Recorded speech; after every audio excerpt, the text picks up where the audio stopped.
Sveiki visi, kas domitės mano darbais. Šiandien parodysiu vieną tokią darbą, kaip paruošinėjau iki chromavimo. Tai turiu vieną tokią detalę. Žibinto lankelės žiauriai tragiškos būklės. Pradėjau truputį ruošinėti ir pagalvojau, kad parodyti reikia, kaip viskas yra atliekama. Lankelis buvo nusmėliuotas.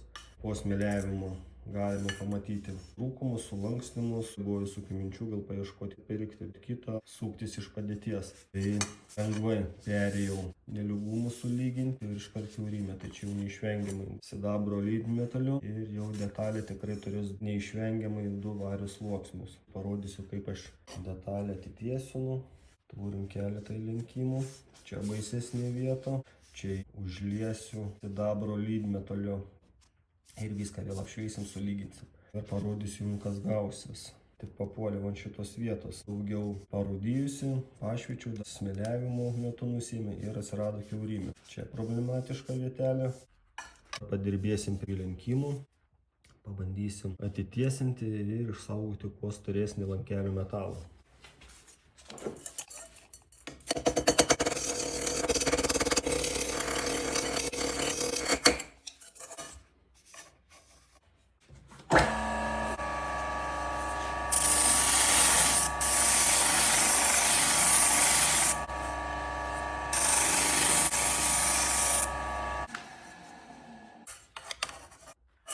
Gerai, išlyginom, einam toliau prie šitų defektų.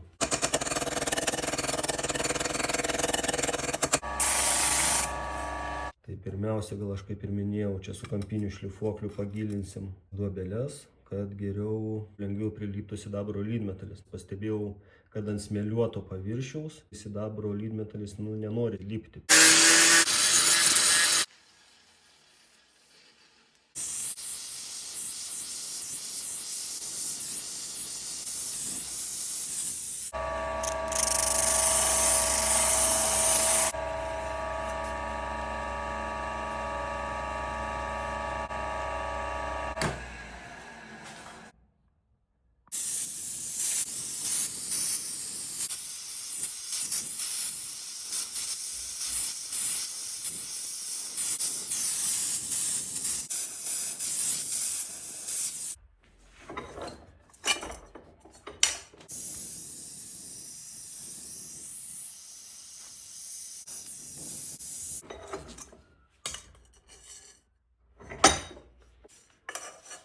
Patį pagrindinį ir svarbiausią darbą su 80 šiurkštumo popierium baigiam. Lankelio paviršių kiek galėjom atitiesinam. Stambės akutes pašalinam, užlydėm lydmetaliu. Dabar tą patį darbą atliksim su 220 šiurkštumo popierium. Darbas lygiai toks pat kaip ir prieš tai su 80, tik dabar metalo paviršiaus lankstymo darbų nebus. Dabar darbo eiga tokia bus, kad procesas bus link poliravimo.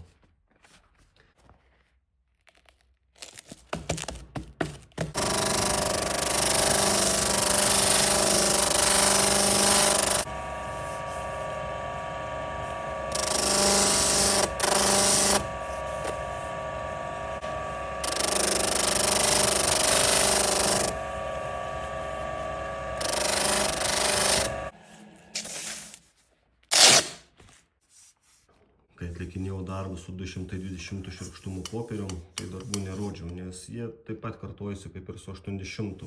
Dabar perėjau su 400 popierium. Peržiūrėjus detalę, tai dar vienas trūkumas liko, tai jį bandysim ir pašalinti.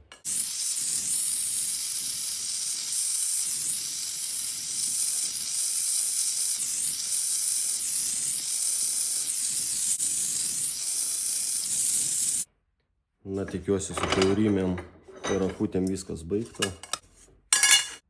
Ir procesas vėl iš pradžių būtent tai vietai, kurią užlietavom, priauginom metalą, vėl pradėsim darbą nuo pradžių. Tai panaudosim vėl 80 popierių, vėliau 220 ir 400.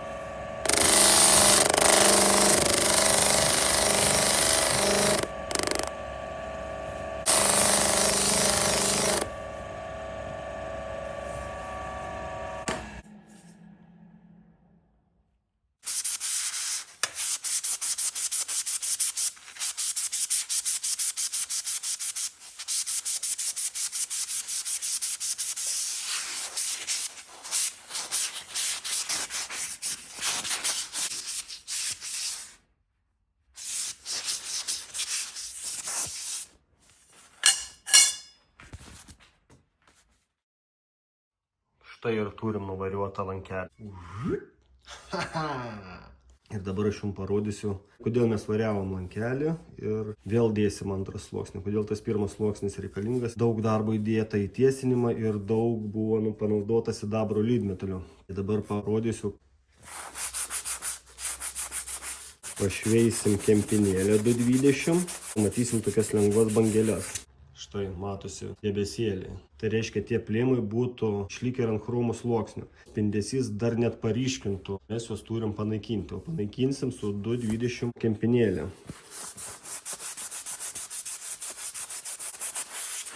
O jeigu pritrūksta kantrybės ir tie debesėliai greit nepasinaikinam, yra kitas būdas, bet reikia labai atsargiai.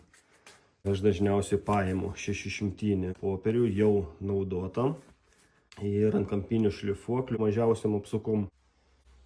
Truputį sumažinsim įtampos.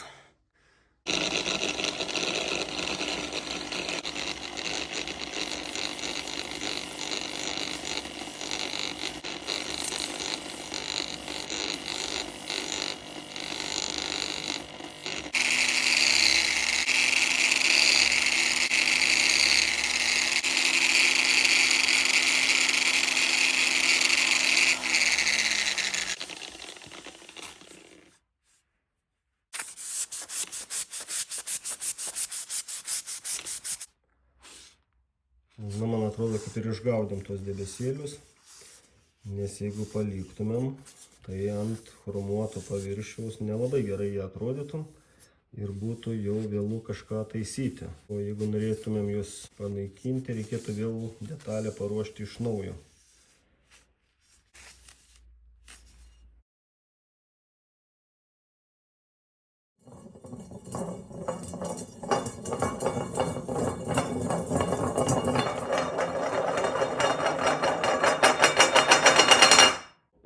Pagaliau. Paskutinė chromuota detalė. Labai nemėgstu, kai visos dalys gaunasi puikiai ir su viena detalė užtrunki. Tai visada noris greičiau padaryti užsakymą ir aišku atsiimti pinigus. Mano išsigelbėjimas, detalės nežavarinės, aliumininės, bet jos man labai gelbsti. Turiu pasidaręs tokias duobelės, kurios man padeda kniedėjimui ir tuoj parodysiu. Kai ko nepasakiau, prieš pradedant detalę paruošti chromavimui, visas smulkias dalis aš stengiuosi atskirti, kad nebūtų detalių viena su kita kontakto.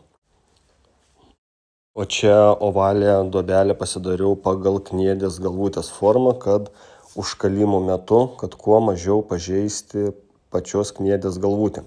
Lankelis iš vidaus. Tai kai aš įdedu metaliuką prispaudžiu prie lankelio paviršiaus ir su lipnia izoliacija laikinai priklijuoju, bandydamas išlaikyti metaliuko kontaktą su lankeliu, kad kniedimo metu plokštelė nepašoktų, nes yra buvę, kad už kniedimo metu plokštelė pašoka, kniedė deformuojasi, o plokštelė tokia lieka pusę milimetro šokusi nuo lankelio paviršiaus. Kad to nebūtų, užkalant kniedę be specialaus prietaiso, lipni juosta labai gelbėja. Manau, daugumai žmonių procesas paprastas ir aiškus, bet galbūt atsiras tokių, kurie to nežinojo ir šitas paaiškinimas, esant reikalui, padės pasidaryti tai namuose. Pažiūrėkim, kaip čia vyksta tas užkalimo procesas. Čia pašlifavau, nes snarglis kažkoks buvo prilipęs svarkės. Vienas užkalimas, tai mažai deformuota kniedė ir antras užkalimas ir čia gavosi jau ganėtinai gerai. Tik reikia nepersistengti su to smūgio, tai gali iš kniedės nieko nelikti. Ir čia norėjau parodyti, kad kniedės galvutė nesideformavo, gražiai išsilaikė, gal kažkokie tokie lengvi antspaudai šešėliniai liko. Kaip ir viskas paprasta. O čia su kita lankelio pusė lygiai toks pat procesas. Vėl klijuojam izoliaciją, plokštelės prilaikymui, patikrinam, ar viskas gerai, ar kniedė savo vietoj ir padarom keletą smūgių. Pirmas smūgis toks lengvas, pažiūrim, ant kiek deformuojasi kniedė. Antras smūgis toks užbaigiamasis, jau pilnai kniedės laikymui. Pažiūrim, kas čia man gavosi. Nuimam tą izoliaciją ir matom, kad čia viskas puikiai. Čia iš vidaus galima pamatyti, kad tikrai lankelis nėra pirktas naujas. Tai čia jau požymių matosi, kad daug darbo jame įdėta. Valituota, su plaktuku daug kalta tiesinta, su šaudimu. Tie ženklai rodo, kad tikrai su lankeliu yra stipriai padirbėta. Čia vieta, šita vieta. Aišku, iš kniedžiaugi galima matyti, kad jos tikrai negamykliškai kaltos. Nėra tam tikro rašto. Gausi ganėtinai gerai, bet aišku, ne 100% idealumas, nes nežinau, ar dabar galima čia pamatyti. O, va, nežinau, čia kamera pritraukė ar ne. Atrodo, gaudžiau tos duobelės, bet vis tiek yra likusių, kurių nepamačiau. Čia gal dar prisikabinti galima, yra kažkokie taškiukai. Žinoma, prisikabinti galima prie bet ko, tik norą reikia turėti. Detalė buvo tikrai baisaus stovio ir kokį man pavyko pasiekti rezultatą, tai iš kliento pusės aš tikrai nenoriu girdėti jokių priekaištų. Rezultatas gavosi puikus. Šiam kartui būtų tiek, tai iki kitų gerų darbų.